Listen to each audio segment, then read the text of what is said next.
warahmatullahi wabarakatuh. Alhamdulillahi rabbil alamin wassalatu wassalamu ala rasulillahi sallallahu alaihi wasallam. Wa ba'du, ndugu yangu, karibu tena, tuendelee na kipindi chetu, kipindi ambacho unakuwa unapata mawaidha, kipindi ambacho unakuwa unapata burudani. Pia ni kipindi ambacho unakuwa unajaribu kuinoa akili yako kusumbuka, na jambo kubwa kuliko yote ni katika njia za kupiga vita umaskini, kutafuta nyanja gani ambazo vijana mnaweza leo mkaacha katika kukata tamaa, mkaingia katika namna ambayo kwamba mnaweza mkaingia katika namna ya utafutaji. Wazee maana umaskini na mashida huwa hayamkamati kijana wala mzee wala nani, kwa kila mtu ni tatizo kubwa sana. Maana matatizo mengi yanatokana na umaskini. Sasa leo mimi katika vipindi vyangu vinavyoendelea nimeona nikuletee kwamba umtafute msaidizi wa mafanikio yako, aka Baba Arkaze. Sasa huyu siku ya leo ndio ninakuelekeza kwamba umtafute huyu Baba Arkaze. Baba Arkaze anapatikana vipi? Na ndiye atakuwa mshauri wako, na ndiye atakayekuwa kiongozi wako, na ndiyo mafanikio yako katika hii dunia. Haya mambo ya kumtafuta Mwenyezi Mungu Subhanahu wa Ta'ala na nini ni jitihada yako. Lakini ukiwa na kiongozi wako Baba Arkaze utakuwa unakwenda sawa sawa. Chukua maji yako ya siku ya Alhamis. Hii ni kwa kila mtu bila kuangalia kwamba kuna nguvu ya maji, moto, nini. Unachukua maji siku ya Alhamis, siku ambayo kwamba madhambi ya waja nani matendo ya waja yanawasilishwa kwa Rabbi Samawati, siku ya Yaumul Khamis. Siku hiyo utachukua maji katika masaa yoyote bila kujali ni mushtara ni unachukua. Nafikiri mnaelewa ninaposema hivyo. Unachukua yale maji, unachukua ndoo, kisha unakwenda unakoga pembeni kwanza. Ukishamaliza kukoga kwa sabuni, unachukua yale maji yenye nia maalum, unasimama katika beseni au katika chombo ambacho maji yake hayawezi kudondoka kutoka mwilini kwako akadondoka chini akarudi kwenye kile chombo.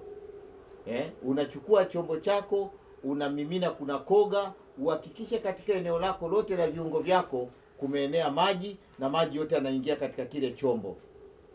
Yale maji utayachukua hayo maji hayo yaliyoko ndani ya kile chombo. Hakikisha yasitoke matone chini yakaingia huko ndani katika hilo chombo, yatakuwa hayafai. Lakini kama ni yale ya kule ndani, basi utayachukua, utakwenda kuyapanda katika chumba maalum ambacho utakachokuwa umekiandaa. Utakwenda utayaweka vizuri katika sinia lako au katika beseni yako au katika ndoo yako, ndoo ambayo haijawahi kufika jikoni, yani haijawahi kupikiwa. Na mara nyingi watu tunawashauri watu wachukue chombo kipya. Basi mle ndani unawasha udi, unawasha mishumaa 7, na ikibidi hiyo mishumaa iwe yenye rangi tofauti, na hizo udi ziwe udi zenye testi tofauti. Basi ukishamaliza pale unatia nia yako kwamba nakuhitaji msaidizi wangu Baba Arkaze, uje kwa nia njema ya kuweza kunisaidia na kuwa msaidizi wangu katika mambo yangu, ili kusudi niweze kufanikisha mambo yangu hayo. Basi baada ya siku 3 utachukua yale maji yako, utatoka ndani ya kile chombo, utakogea ndani ya kile chombo. Utakapokogea ndani ya kile chombo, utasikia sauti zikiwa zinakusemesha, we fulani, we fulani, we fulani, we fulani. We usihofu chochote, itika naam, mimi nimekuja Baba Arkaze na kuomba msaada wangu ni 1 2 3 4. Naomba unisaidie mambo 4. Hakikisha unapoomba usiombe naomba fedha. Ukiomba naomba fedha, omba na matumizi ya fedha. Ukishaomba na matumizi ya fedha, omba na kitu kingine kwamba labda nipate mtoto. Ukishaomba napata mtoto, unasema nataka nipate pia na mke mwema. Haya mambo 4 utakapokuwa umeyaomba, hakikisha kabisa kwamba ufanyi mambo 4. Mambo 4 tena kwako nayo unakuwa hutakiwi kuyafanya. Kwanza, usiombe kumdhuru mtu.